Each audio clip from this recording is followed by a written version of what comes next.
보통 차트를 그릴 때 보면 이 기온과 코스피처럼 이 숫자 규모가 엄청나게 다른 두 가지 데이터를 가지고 차트를 그리는 경우가 있습니다. 이것을 가지고 일단 차트를 그려보면 새로 막대형을 클릭하고 이렇게 그 두 계열의 데이터 값이 숫자가 워낙 차이가 많이 나기 때문에 이쪽에 4, 5, 3, 4, 5 같은 경우에는 거의 보이지 않고 1800, 1900 요 그 막대만 이렇게 너무 크게 보이죠. 이런 경우에는 보통 축을 주축과 보조축으로 나누어서 이 Y축을 두 개를 만들어주면 좋습니다. 그렇게 해서 이쪽에 그 코스피 데이터를 오른쪽에 보조축으로 만들려고 그러면은 보통 이 코스피가 선택되고 서식에서 보조축을 클릭하면 양쪽으로, 그러니까 왼쪽에 있는 Y축은 기온 데이터가 되고 오른쪽에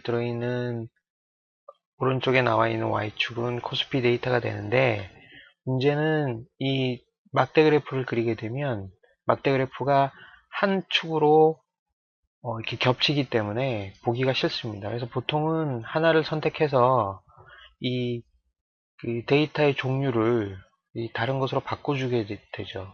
그래서 보통 보게 되면 차트 종류를 꺾은 선 이런 식으로 바꿔주게 되면 이쪽은 기온이 되고 막대 그래프는 코스피가 됩니다. 그래서 이런 식으로 보여주는 것도 그 일반적으로 많이 하는 방법인데, 가끔 이 경우에 따라서는 이쪽에 그 시트 2에 다시 그려놓은 것처럼 양쪽으로, 그러니까 막대 그래프 두 개가 겹치지 않고 왼쪽 오른쪽으로 나란히 오게 이렇게 만들어 줘야 되는 경우도 있습니다. 그렇게 하려고 그러면 여기 있는 것처럼 이 기온과 코스피 데이터를 두 개의 열로 나란히 놓으면 겹치니까 이 약간의 편법을 써야 됩니다. 이 B하고 C 사이에 이렇게 빈 데이터를 놓습니다. 이렇게 빈 데이터를 놓고 다시 그려볼게요. 그러니까 두 개를 더 추가하고 그래프를 그립니다. 그렇게 되면 아까하고 비슷한 모양으로 나오긴 하는데 공간이 좀 넓어진 걸 확인할 수 있죠. 그래서 이쪽에 있는 코스피 데이터를 자, 보조축으로 만들고 그러면 이쪽으로 넘어갑니다. 그러면 아까하고는 다르게 약간 그 겹치는 부분이 달라진 걸 알 수 있습니다. 그 다음에 이게 이쪽 부분 세 번째 데이터가 해당이 되니까 자, 확인해 보면 여기에서 세 번째 계열 3 요 데이터도 보조축으로 만들어줍니다. 이렇게 되면 정확하게 양쪽으로 나란히 보이게 됩니다.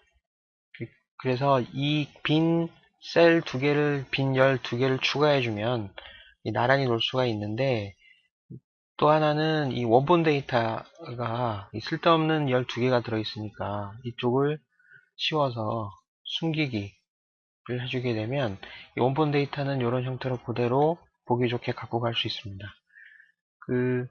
근데 이제 문제는 요거를 이렇게 숨기기 했을 때 여기에서도 숨겨져 버립니다. 그럼 이런 거를 해소하기 위해서는 이 위에서 오른쪽 버튼을 그러니까 차트를 안쪽을 클릭하고 오른쪽 버튼을 누른 상태에서 데이터 선택을 해줍니다. 그래서 여기서 숨겨진 셀, 빈 셀이 있죠? 이거를 표시 이렇게 해줍니다. 이렇게 해주면은 실제 숨긴 이 CD는 없지만 이 표에서는 반영이 됩니다. 이때는 또 단점이 뭐냐면 이쪽에 범내에 보면 이 필요 없는 범내 두 개가 계속 있거든요. 이 상태는 지금 그 빈 셀을 넣었기 때문에 제목이 없죠. 제목이 없어서 이 데이터를 없앨 수가 없습니다. 그런 경우에는 다시 숨기기 취소를 하고 이 제목에 의미로 아무 데이터를 하나 넣어주게 되면 여기 가나가 나오죠. 그래서 그러면 이 가를 클릭해서 지우고 나를 클릭해서 지웁니다. 지우고 가나는 숨기기 이렇게 해주죠. 이렇게 되면 완벽하게 이런 모양이 되고, 지금 이쪽 그 Y축이 왼쪽 Y축이 뭘 뜻하고 오른쪽 Y축이 뭘 뜻하는지는 이 범례를 보면 알 수는 있지만 시각적으로 보기가 좀 까다롭다 싶으면 차트를 좀 줄여서 이쪽에 문자 같은 걸 만들어서 표시를 해주거나 화살표 같은 것으로 표시를 해주면 더 시각적으로 더 그 멋있는 그러한 이제 표를 만들 수가 있습니다.